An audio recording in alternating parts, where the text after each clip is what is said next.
తాకట్లో ఉన్న మీ బంగారాన్ని విడిపించి ఆ రోజు ఆన్లైన్ రేటుకి కొంటాం. Sharma gold company. ఇంతకీ కవిత రాసిన ఆ లేఖని లీక్ చేసింది ఎవరు? కేసీఆర్ దగ్గరున్న ఆ దయ్యాలు ఎవరు? కేసీఆర్ గారు దేవుడు, కేసీఆర్ గారు దేవుడు. కానీ కేసీఆర్ గారి చుట్టూ కొన్ని దయ్యాలు ఉన్నాయి. వాళ్ళ వల్ల చాలా నష్టం జరుగుతున్నది. పార్టీలో ఉండేటటువంటి నాకు, నేను కేసీఆర్ గారి కూతుర్ని, అంతరంగికంగా నేను రాసినటువంటి లేఖనే బయటికి వచ్చిందంటే మరి ఇతర సామాన్యుల సంగతి, ఇతరుల పరిస్థితి ఏంటి పార్టీలో అనేది ఇవాళ చర్చ జరగాల్సినటువంటి అవసరం ఉన్నది. ఇప్పుడు మొత్తం బీఆర్ఎస్ శ్రేణుల్లో కావచ్చు, కాంగ్రెస్లో కావచ్చు, బీజేపీలో కావచ్చు ఇదే చర్చ జరుగుతుంది. కాకపోతే ఒక విషయం ఇక్కడ స్పష్టంగా అర్థం చేసుకోవాల్సింది ఏంటి అంటే, కవితకి పార్టీలో సరిపోవడం లేదు. కవిత పార్టీలో వేరుగా సపరేట్గా ఉన్నారు. ఇది 100% కన్ఫర్మ్ అయింది. నిన్న అమెరికా నుంచి తిరుగు ప్రయాణంలో కవిత శంషాబాద్ ఎయిర్పోర్ట్లో దిగిన తర్వాత అక్కడి పరిణామాలన్నింటినీ పరిశీలిస్తే చాలా స్పష్టంగా, అన్ని పేపర్లు రాసే ఇవాళ చాలా స్పష్టంగా అర్థమవుతుంది ఏంటి అంటే, కవితకి మిగతా బీఆర్ఎస్కి మధ్య గ్యాప్ చాలా పెద్దగా ఉంది. ఇంకా చెప్పాలంటే కవితకి కేసీఆర్కి మధ్య గ్యాప్ చాలా పెద్దగా ఉంది అనేది చాలా స్పష్టంగా అర్థమవుతోంది. ఇవాళ కేటీఆర్ కూడా మాట్లాడుతూ ఒక డైలాగ్ వేశారు. ఏం చెప్పారంటే, విషయాలు ఏమైనా ఉంటే, అంతర్గతంగా ఏమైనా విభేదాలుంటే అంతర్గతంగానే చర్చించుకుంటే బాగుండేది, అంతర్గతంగానే మాట్లాడుకుంటే బాగుండేది అనే యాంగిల్లో మాట్లాడుకుంటూ వచ్చారు. అంతర్గతంగా మేము సరి చేసుకుంటామని అనలే ఆయన, అంతర్గతంగా చెప్పుంటే బాగుండేది అనే ధోరణితో వచ్చారు. అంటే చెప్పడానికి కూడా కవితకు అక్కడ ఆస్కారం దొరకలేదేమో అనే ఒక ఫీలింగ్ అయితే ఇక్కడ స్పష్టంగా జనంలోకి వస్తుంది. శంషాబాద్ ఎయిర్పోర్ట్ దగ్గరకు వస్తే అక్కడ కవితని రిసీవ్ చేసుకోవడానికి వచ్చిన వాళ్ళు ఎప్పుడైతే లెటర్ బయటకు వచ్చింది, సోషల్ మీడియాలో డిస్కషన్ స్టార్ట్ అయింది, ఎలక్ట్రానిక్ మీడియాలో వార్తలు స్టార్ట్ అయినాయి, ఎప్పుడైతే ఈ హంగామా అంతా జరిగిందో ఒక్కసారిగా తెలంగాణ జాగృతిలో యాక్టివ్గా పనిచేసే నాయకులంతా ఎయిర్పోర్ట్లో తేలారు. వాళ్ళందరూ ఒక్కరు కూడా బీఆర్ఎస్ జెండా పట్టుకోలేదు, ఒక్కరు కూడా కేసీఆర్ బొమ్మ కానీ కేసీఆర్ పేరు కానీ రాయలేదు, ఒక్కరు కూడా హరీష్ రావు కానీ లేకపోతే కేటీఆర్ బొమ్మలు కానీ కేటీఆర్ నినాదం రాయలేదు, ఒక్కరు కూడా జై బీఆర్ఎస్ అన్నది ఎవరు లేదు. రెండో పాయింట్ ఇక్కడ మనం అబ్జర్వ్ చేయాల్సింది ఏంటంటే, జై కవిత అన్నారు, సీఎం కవిత అన్నారు. గుర్తుపెట్టుకోండి, జై కవిత, సీఎం కవిత అంటూ నినాదాలు చేశారు. వైట్ బ్యానర్ల పైన కవిత బొమ్మలు వేసి పెద్ద ఫ్లెక్సీలు పట్టుకొని వచ్చారు అక్కడికి. అంటే కవిత తన సైన్యాన్ని పార్టీలో సపరేట్గా రెడీ చేసుకుంటుంది. కవిత తన సైన్యాన్ని బలోపేతం చేయడానికి ప్రయత్నిస్తుంది. ఒకసారి వెనక్కి చూస్తే, నేను అంతకు ముందు జరిగిన పరిణామాలు చూసినా కూడా కవిత ప్రభుత్వం చేసే పనులు, రాష్ట్ర ప్రభుత్వం కావచ్చు, కేంద్ర ప్రభుత్వం కావచ్చు, ఆ పనులపైన చాలా వేగంగా, చాలా యాక్టివ్గా రియాక్ట్ అవుతూ వస్తుంది కవిత. అంటే తనను తాను లీడర్గా నిరూపించుకుంటోంది, నేనున్నాను మాట్లాడడానికి, నేను కీలకమైన నాయకురాలిని అనే విషయాన్ని చెప్పడానికి ప్రయత్నిస్తుంది కవిత. చాలా యాక్టివ్గా రియాక్ట్ అవుతూ వస్తుంది. తెలంగాణలో బీసీల వ్యవహారం కావచ్చు, ఎందుకంటే చాలా ఈ బీసీ అనే పాయింట్ ఎందుకు తీసుకొస్తున్నానంటే, కవిత చాలా స్పష్టంగా బీసీ వైపు బలమైన వాయిస్ని వినిపించే ప్రయత్నం చేస్తోంది కవిత.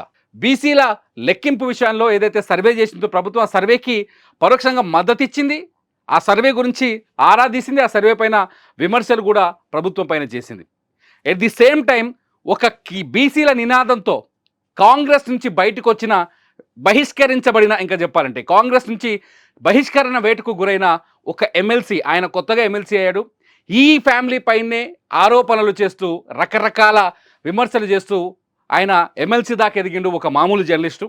ఆ ఎమ్మెల్సీతో కూడా కవిత చాలా సీక్రెట్గా భేటీ అయ్యిందని, బీసీ కోణంలో ఆ ఎమ్మెల్సీ వరంగల్లో ఒక సభ పెట్టాడు.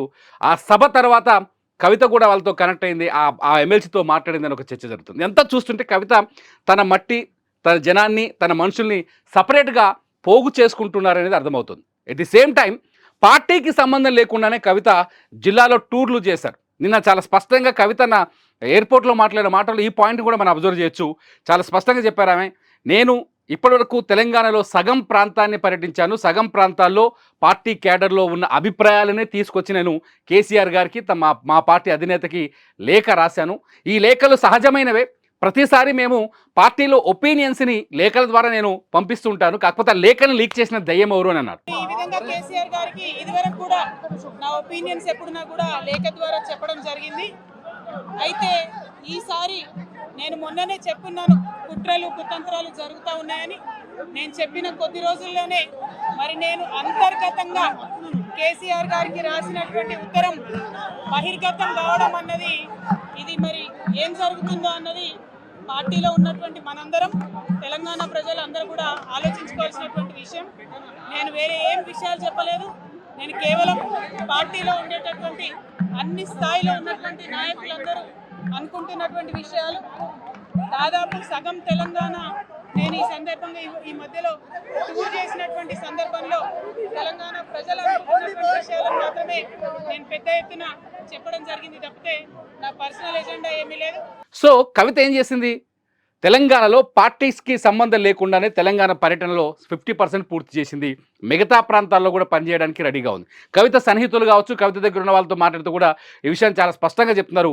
కవిత ఒక యాక్టివ్ రోల్ తీసుకున్నారు, చాలా యాక్టివ్గా పబ్లిక్లోకి వెళ్ళడానికి ప్రయత్నం చేస్తున్నారు, కవిత చాలా యాక్టివ్ అవుతున్నారు అని చాలా స్పష్టంగా చెప్తున్నారు. కవిత చుట్టూ ఉన్న మనుషులు కానీ, కవిత దగ్గర పనిచేసే వాళ్ళు కానీ, లేకపోతే కవిత చుట్టూ ఉన్న వాతావరణం కానీ. సో కవిత చాలా యాక్టివ్గా ఉన్నారు. సింపుల్గా ఆలోచించాలి అంటే పార్టీకి భిన్నంగా కవిత ఉన్నారు, పార్టీకి భిన్నంగా కవిత తన పోరాటాన్ని మొదలుపెట్టారు, ప్రజల్లోకి వెళ్ళడానికి ప్రయత్నిస్తారు. లేఖలో కూడా ఒక పాయింట్ని చాలా మనం గమనించవచ్చు. ఎమ్మెల్సీ ఎన్నికల్లో పోటీ చేయకపోవడం వల్ల పార్టీకి చాలా నష్టం కలిగింది. బీజేపీ బీఆర్ఎస్ ఒక్కటే అనే భావన ప్రజల్లోకి వెళ్ళింది. రెండు ఎమ్మెల్సీ స్థానాలు ఉత్తర తెలంగాణలో బీజేపీకి వెళ్ళడంతో బీజేపీకి పరోక్షంగా బీఆర్ఎస్ మద్దతు ఇచ్చిందనే భావన మన క్యాడర్లో కూడా వెళ్ళింది అని కవిత చాలా స్పష్టంగా కేసీఆర్కి రాసిన లేఖలో చాలా స్పష్టంగా చెప్పి. ఇదంతా చూస్తుంటే కవిత యాక్టివ్ రోల్ అంటే ఇప్పుడున్న పార్టీ వర్కింగ్ ప్రెసిడెంట్కి ఈక్వల్గా యాక్టివ్ రోల్ తీసుకుంటున్నారా అనుమానం ఇక్కడ కలుగుతుంది. నిజానికి బీఆర్ఎస్లో ఉన్న యాక్టివ్ లీడర్స్లో కవిత కానీ, హరీష్ రావు కానీ, కేటీఆర్ కానీ సమాంతరంగా పనిచేస్తారు. ఎలక్షన్స్ ముందు చూసాం, అంతకుముందుకు పార్టీ నడిపించినప్పుడు చూసాం, తెలంగాణ ఉద్యమం సమయంలో చూసాం, చాలా యాక్టివ్గా పనిచేస్తారు. వాళ్ళంతా కేసీఆర్ ఆదేశాలకు అనుగుణంగా, కేసీఆర్ ఇచ్చిన సూచనలకు అనుకూలంగా పనిచేస్తారు. కేసీఆర్ చాలా పర్ఫెక్ట్, అపర చాణక్యుడు రాజకీయాల్లో అందరికీ తెలుసు.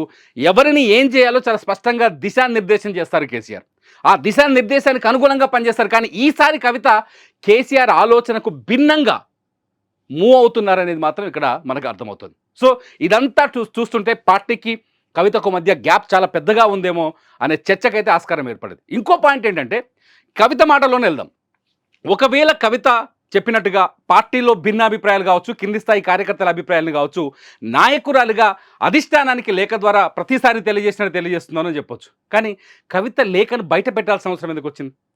అధిష్టానం దగ్గర నుంచి చాలా స్పష్టంగా చెప్తాను, లేఖ నేను రాసిందే, 2 వారాల క్రితమే నేనే రాశాను, కాబట్టి ఈ లేఖ రాసింది వాస్తవమే, కానీ ఇది బయట పెట్టింది నేను కాదనే విషయాన్ని చాలా స్పష్టంగా నేను క్లియర్గా చెప్పేశారు కవిత. సో మరి ఎక్కడి నుంచి బయటకు వచ్చింది లేఖ? ఇక్కడ మనం ఒక పాయింట్ గుర్తు చేసుకోవాలి. కేటీఆర్ బయట పెడతారా? పెట్టడు, అవసరం లేదు, ఎందుకంటే పార్టీకి సలహాలు ఇస్తుంది కాబట్టి. పని కేసీఆర్ బయట పెడతారా? పెట్టరు, ఎందుకంటే ఒక విలువైన సలహాలు సూచనలు ఇచ్చింది, పాజిటివ్స్ నెగిటివ్స్ అని పెట్టరు. మరి ఎవరు బయట పెట్టారు? నిజంగా కవిత చెప్పినట్టు కోవట్టులు దయ్యాలు ఉన్నారని చెప్తున్నారు. ఆ దయ్యాలే ఈ లేఖని బయట పెట్టారనేది ఒక చర్చ అయితే రాజకీయంగా మొదలు. ఆ దయ్యాలు ఏంటంటే కవిత అంటే ఇష్టం లేని దయ్యాలు అక్కడ ఉన్నాయి. మరి ఎవరంటే ఇష్టం ఆ దయ్యాలకి? ఆ దయ్యాలకి ఎవరంటే ఇష్టం? కవిత ఇష్టం లేదు, కవిత నాయకురాలుగా ఎదగడానికి ఇష్టపడట్లేదు ఆ దయ్యాలు. మనకు అర్థమవుతుంది దాన్ని బట్టే, ఇది విమర్శ కాదు. మరి కవిత అంటే ఇష్టం లేని ఆ దయ్యాలు ఎవరు? ఆ దయ్యాలకి ఎవరంటే ఇష్టం? కేటీఆర్ అంటే ఇష్టమా? హరీష్ రావు అంటే ఇష్టమా? కవిత అంటే ఎందుకు ఇష్టం లేదు? ఇట్లాంటి క్వశ్చన్స్ ఇప్పుడు అన్నీ తెరపైకి వస్తున్నారు. మీరేమనుకుంటున్నారు ఆ దయ్యాలు ఎవరని? కేసీఆర్ చుట్టూ ఉన్న దయ్యాలు ఎవరు? ఆ దయ్యాలకి కేటీఆర్ అంటే ఇష్టమా? హరీష్ రావు అంటే ఇష్టమా? మరి ఎవరంటే ఇష్టం? కేసీఆర్కి ఎందుకు ఈ సమాచారాన్ని చేరనివ్వడం లేదు? ఈ విషయాలపైన బీఆర్ఎస్ కార్యకర్తలు కావచ్చు, మీరు కావచ్చు, మీ ఒపీనియన్ ఏంటి? ఎందుకంటే బీఆర్ఎస్ అనేది చిన్న పార్టీ కాదు, 2 సార్లు తెలంగాణని పరిపాలించిన పార్టీ, తెలంగాణ ఉద్యమంలో కీలకంగా పనిచేసిన పార్టీ. ఆ పార్టీ పైన ప్రతి తెలంగాణ వ్యక్తి తెలుసుకోవాలనే ఆలోచన ఉంటుంది. మీ అభిప్రాయాన్ని ఖచ్చితంగా వీడియో కింద రాయండి. మీ అభిప్రాయాలు చాలా బాగుంటే ఖచ్చితంగా మీ కామెంట్స్ పైన నేను మరో వీడియో చేస్తాను. చూస్తూనే ఉండండి సుమన్ టీవీ.